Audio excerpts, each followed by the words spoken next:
నిజామాబాద్ జిల్లాలో మంత్రి నారా లోకేష్ పర్యటనకు తెలుగుదేశం పార్టీ నేతలు విస్తృత ఏర్పాట్లు చేస్తున్నారు. పర్యటనను విజయవంతం చేయాలని పార్టీ శ్రేణులకు పిలుపునిచ్చారు. ఎమ్మెల్యే కార్యాలయంలో నిర్వహించిన విలేకరుల సమావేశంలో జిల్లా అధ్యక్షుడు భూపేష్ రెడ్డి, ప్రభుత్వ విప్ ఎమ్మెల్యే మాధవి, జోనల్ కోఆర్డినేటర్లు శ్రీనివాస్ రెడ్డి మాట్లాడారు. ఈ నెల 21న కడపలో పార్టీ నాయకులు, కార్యకర్తలతో మంత్రి నారా లోకేష్ ప్రత్యేక సమావేశం నిర్వహించనున్నట్లు తెలిపారు. 22న కొండాపురం మండలం, కోడూరు, పెద్దముడియం మండలం, కలవటాల ప్రాంతాల్లో సోలార్ పవర్ ప్రాజెక్టును ప్రారంభించనున్నారని వెల్లడించారు. అనంతరం రాజంపేట మార్గంలోని కళ్యాణ మండపంలో జరగనున్న కార్యకర్తల సమావేశ ప్రాంగణాన్ని ఎస్పీ విశ్వనాథ్ తో కలిసి పరిశీలించారు. ప్లాంట్ని మరియు పెద్దముడియం మండలంలో కలవటాల గ్రామంలో ఒక 350 మెగావాట్ల సోలార్ ప్లాంట్ SAEL కంపెనీ ఈ ప్రభుత్వం ఏర్పడిన తర్వాత 2020-24లో ఈ పరిశ్రమకు పూర్తి స్థాయిలో అన్ని పర్మిషన్స్ ఇచ్చి 10-12 నెలల్లోనే, సంవత్సరం లోపలనే ఈ ప్లాంట్ని పూర్తి చేసి పవర్ గ్రిడ్ కూడా కనెక్ట్ చేయడం జరిగింది. దీని ఇనాగ్రేషన్కి యువ నాయకుడు నారా లోకేష్ బాబు గారు రాబోతున్నారు. కాబట్టి కడప జిల్లా తెలుగుదేశం క్యాడర్కి ప్రత్యేకంగా తెలియజేస్తున్నాం. ఖచ్చితంగా ప్రతి ఒక్కరూ ఈ కార్యక్రమానికి హాజరు కావాలని కూడా కోరుకుంటున్నాం. అదేవిధంగా ఈ సోలార్ ప్లాంట్ దాదాపు 2 చోట్ల నియోజకవర్గంలో 700 మెగావాట్లు పవర్ గ్రిడ్ కనెక్ట్ చేయడం అనేది నారా లోకేష్ బాబు గారు పూర్తి పర్యవేక్షిస్తూ ముందుకు సాగడం జరిగింది. ఈ కంపెనీ పెట్టడం ద్వారా ఉపాధి అవకాశాలు కూడా కల్పించడంలో భాగంగా ఈ ప్లాంట్ రావడం జరుగుతూ ఉంది. కాబట్టి యుగలం పాదయాత్రలో రాష్ట్రం నలుమూల తిరిగి ఎక్కడ ఏ సమస్యలు ఉన్నాయి, ఉద్యోగ అవకాశాలు ఏ విధంగా కల్పించాలా, ఇందాక మన మాధవిక గారు చెప్పినట్టు పూర్తిగా రాష్ట్రం వస్తున్నారు.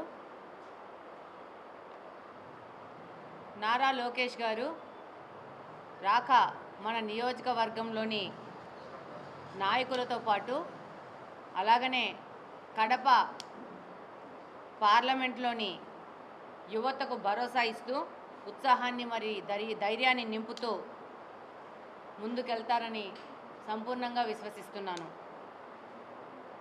నారా లోకేష్ గారు ఏ విధంగా చంద్రబాబు నాయుడు గారు అహర్నిశలు శ్రమిస్తూ రాష్ట్రం మొత్తం పర్యటిస్తూ తెలుగుదేశం పార్టీ కుటుంబ సభ్యులకి ఉత్సాహాన్ని ఇస్తూ అలాగనే అభివృద్ధి డెవలప్మెంట్ మీద ఫోకస్ చేస్తూ ముందుకెళ్తున్నారో అలాగనే నారా లోకేష్ గారు కూడా తండ్రి యొక్క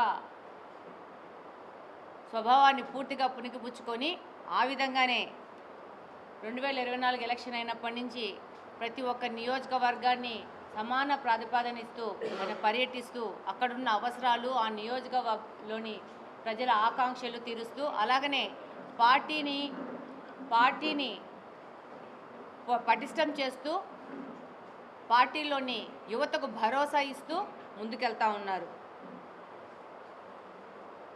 21వ తేదీ సాయంత్రము కడపలోని తిరుపతి బైపాస్లో ఉన్న రాజరాజేశ్వరి కళ్యాణ మండపం ఎదురుగా ఏర్పాటు చేసిన శిబిరంలో నియోజకవర్గం యొక్క తెలుగుదేశం పార్టీ కార్యకర్తల సమావేశంలో పాల్గొంటారు.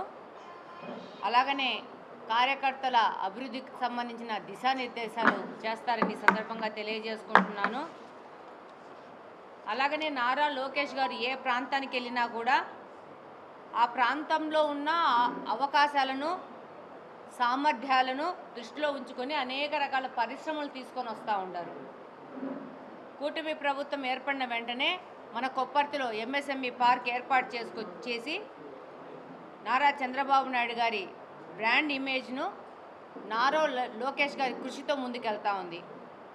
అలాగనే ఈ మధ్య వచ్చిన బడ్జెట్లో రాయలసీమ సమగ్ర అభివృద్ధి మీద కంప్లీట్గా ఫోకస్ చేస్తూ ఈరోజు రాయలసీమని హార్టికల్చర్ హబ్గా తయారు చేయడానికి, ఏర్పాటు చేయడానికి సంపూర్ణంగా కృషి చేస్తోంది ప్రభుత్వం. అందులో నారా లోకేష్ గారి పాత్ర ఎంతగానో ఉంది. ఈరోజు మీరు ఇప్పుడే 3 రోజులైంది అనంతపురంలో 3rd జనరేషన్ ఫైటర్ జెట్ పరిశ్రమను మన అనంతపురానికి తీసుకొచ్చినారు. ఇక్కడ ముఖ్యంగా నేను చెప్పదలుచుకునేది ఏంటంటే speed of doing, is of doing చేసుకుంటూ 30 రోజుల్లో